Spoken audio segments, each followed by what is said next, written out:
प्रभु तेरी वाणी जीवन की रोटी, नैनों की ज्योति अंधेरा मिटाती।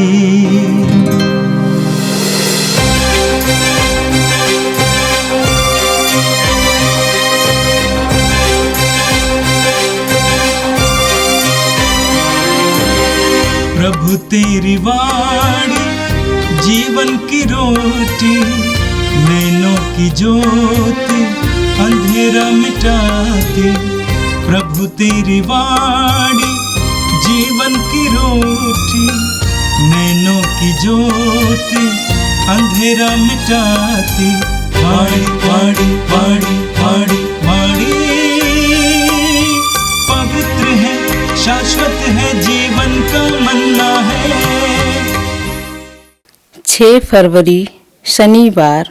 पहला पाठ इब्रानियों के नाम संत पौलुस का पत्र, अध्याय 13, पद संख्या 15 से 17 एवं 20 से 21। हम यीशु के द्वारा ईश्वर की स्तुति का बलिदान अर्थात उनके नाम की महिमा करने वाले होठों का फल निरंतर चढ़ाना चाहते हैं। आप लोग परोपकार एवं दूसरों की सहायता करना कभी न भुलाएं, क्योंकि इस प्रकार बलिदान ईश्वर को प्रिय होते हैं।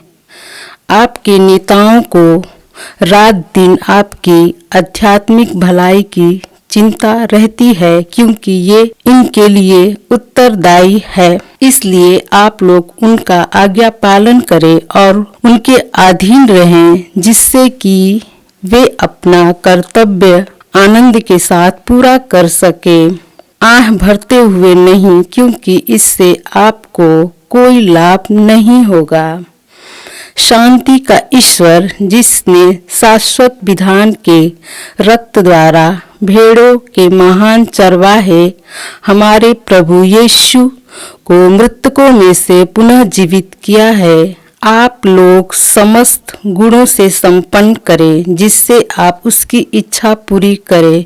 वह यीशु मसीह द्वारा हमें वह कर दिखाएं जो उसे प्रिय है। उन्हीं मसीह को अनंत काल तक महिमा। आमीन। यह प्रभु की वाणी है।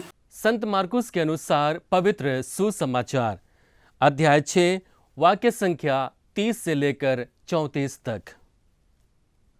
प्रेरितों ने ईसा के पास लौटकर उन्हें बताया कि हम लोगों ने क्या क्या किया और क्या क्या सिखलाया है। तब ईसा ने उनसे कहा, तुम लोग अकेले ही मेरे साथ निर्जन स्थान चले आओ और थोड़ा विश्राम कर लो, क्योंकि इतने लोग आया जाया करते थे कि उन्हें भोजन करने की भी फुर्सत नहीं रहती थी।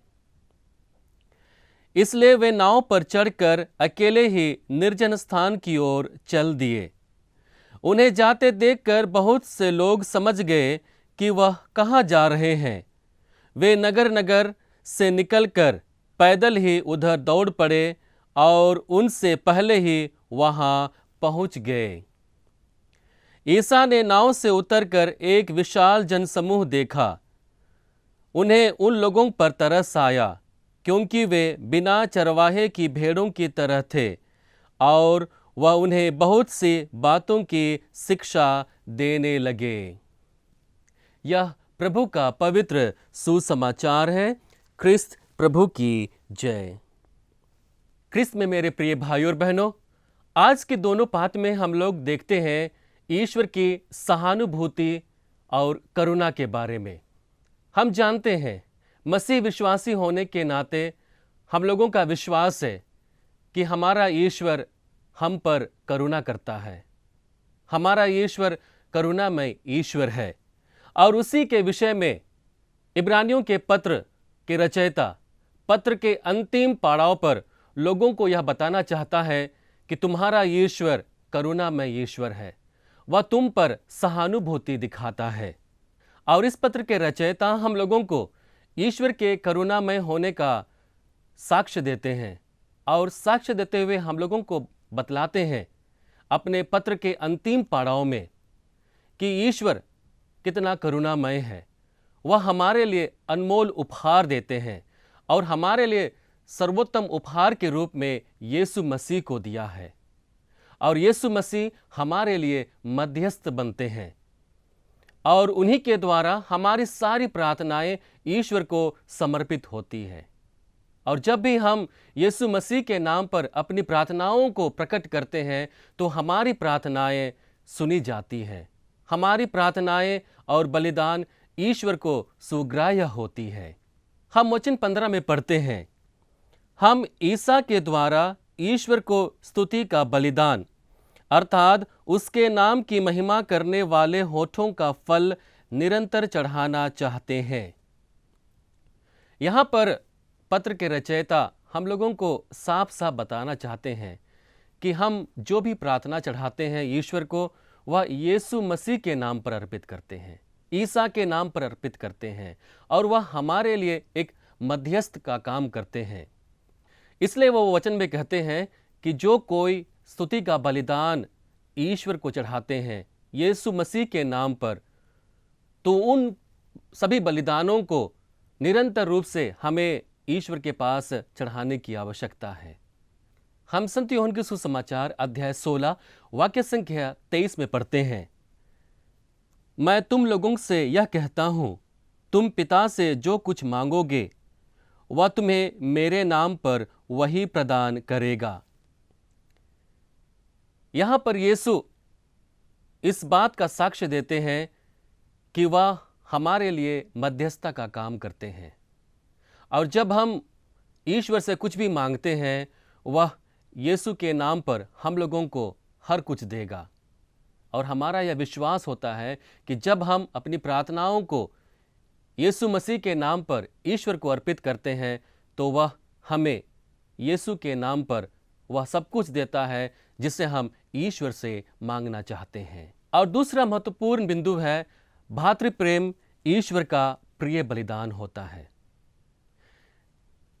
इस पत्र के रचयिता एक कदम आगे बढ़ते हुए हम लोगों को अपने भाई बहनों की सेवा में लग जाने को कहते हैं। हम लोग वचन 16 में पढ़ते हैं, आप लोग परोपकार और एक दूसरे की सहायता करना कभी नहीं भूलें, क्योंकि इस प्रकार के बलिदान ईश्वर को प्रिय होते हैं।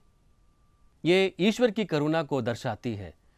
जब भी हम अपने भाई बहनों को अपने समान प्यार करने लगते हैं और उसकी सेवा में लग जाते हैं तो ईश्वर की करुणा हम पर प्रकट होती है। हम संत मत्ती के सुसमाचार अध्याय 25 वाक्य संख्या 40 में पढ़ते हैं, राजा उन्हें यह उत्तर देंगे, मैं तुम लोगों से यह कहता हूं,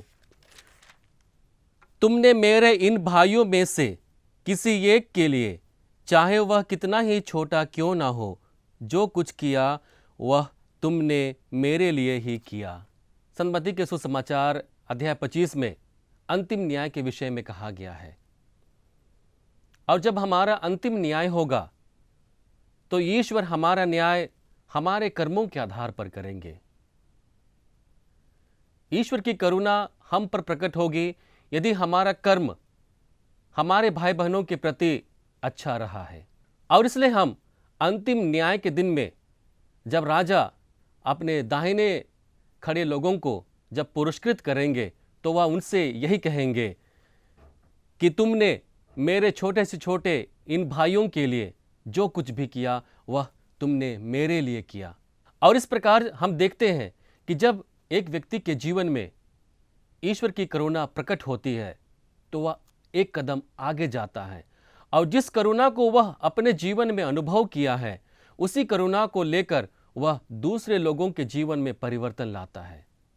उसी करुणा के बदौलत वह दूसरों की सेवा में लग जाता है और ईश्वर के उसी करुणा को दूसरे लोगों को प्रकट करता है। और हम देखते हैं कि जो परोपकार का काम होता है वह ईश्वर को प्रिय होता है। आज के सुसमाचार में हम लोग यीशु के करुणा को देखते हैं। हम वचन में पढ़ते हैं, ईसा ने नाव से उतरकर एक विशाल जनसमूह देखा। उन्हें उन लोगों पर तरस आया क्योंकि वे बिना चरवाहे की भेड़ों की तरह थे और वह उन्हें बहुत सी बातों की शिक्षा देने लगे। हम इसके पहले वाक्यांश में पढ़ते हैं कि किस प्रकार से यीशु अपने 12 प्रेरितों का चुनाव करते हैं और उनका चुनाव करने के बाद उन्हें प्रेरिताई कार्य के लिए भेजते हैं। और आज के सुसमाचार में हम लोग पढ़ते हैं कि किस प्रकार से प्रेरिताई कार्य समाप्त करने के बाद जब प्रेरित लोग यीशु के पास आते हैं तब यीशु उन्हें निर्जन स्थान की ओर विश्राम के लिए ले जाता है, क्योंकि वचन में कहा गया है कि उनके पास इतने लोग आते थे कि उनके पास खाने पीने की भी फुर्सत नहीं होती थी।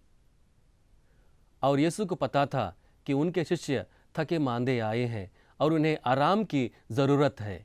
हमारे जीवन में सफलता और असफलता उसके परिणाम से निर्धारित होती है, लेकिन इस परिणाम से बढ़कर सबसे महत्वपूर्ण बात यह होती है कि उस कार्य को करने के लिए हम लोगों ने कितना प्रयत्न किया है, हम लोगों ने कितना प्रयास किया है, और यह हमारे लिए महत्वपूर्ण होता है।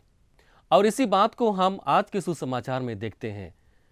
जब शिष्य लोग यीशु के पास आकर अपने कामों के बारे में कहते हैं तो यीशु उन पर ध्यान नहीं देते हैं, बल्कि उनकी स्थिति पर ध्यान देते हुए उन्हें आराम के लिए आगे ले जाना चाहते हैं। और यह इस बात का प्रमाण है कि यीशु को अपने शिष्यों पर दया आती है और उसी दया के कारण वह अपने शिष्यों को आराम के लिए निर्जन स्थान की ओर ले जाता है। आज के सुसमाचार के द्वारा हम लोगों को अपने जीवन के विषय में मनन चिंतन करने का आह्वान मिलता है। हम प्रत्येक जन को एक विशेष कार्य सौंपा गया है और उस कार्य को पूर्ण करना हम सबकी जिम्मेदारी है। और क्रिस्त विश्वासी होने के नाते हम सभी लोगों का यह महत्वपूर्ण कार्य होता है कि हम प्रत्येक दिन अपने जीवन में ईश्वर की योजना को पहचानें और उसी योजना के अनुरूप अपने कार्य का दिशा निर्देशन करें। और जब हम लोग परिश्रम के साथ में, विश्वास के साथ में उस कार्य को करते हैं तो ईश्वर हमारे जीवन में महत्वपूर्ण कार्य करता है। हम अपने आध्यात्मिक जीवन में बहुत बार देखते हैं, हमारा कोशिश यह होता है कि हम पाप ना करें, हम पाप में ना गिरें, परंतु बहुत बार यह होता है कि हम अपने मनुष्य स्वभाव के कारण किसी न किसी पाप में गिर जाते हैं। हमारे लिए यह महत्वपूर्ण होता है कि उस पाप को ना करने के लिए और धर्मी जीवन जीने के लिए हम लोगों ने कितना प्रयत्न किया है। और यही बात ईश्वर के लिए महत्वपूर्ण होता है, जिसे हम आज के पाठ में हम देखते हैं।